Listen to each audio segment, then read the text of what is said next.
A 2.3 magnitude earthquake struck near Volcano, Hawaiʻi County, Hawaii, United States today on April 8, 2026 at 17:31 local time, or on April 9, 2026 at 3:26 Coordinated Universal Time.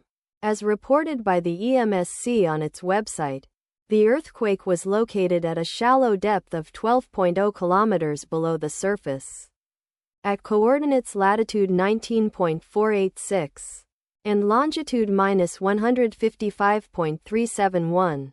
The exact magnitude, epicenter and depth of the quake might be revised within the next few hours or minutes as seismologists review data and refine their calculations, or as other agencies issue their report.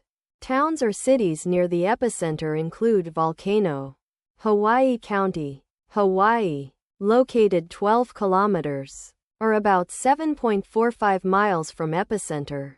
Hilo, Hawaiʻi County, Hawaii, located 39 kilometers, or about 24.2 miles away. The recommended course of action is to be vigilant for possible aftershocks that may occur. The weather forecast for the area near epicenter today is expected to be cloudy skies throughout the day with a chance of rain throughout the day. Let us pray that this earthquake will not have a major impact on our brothers and sisters there, and that there will be no more earthquakes. Amen.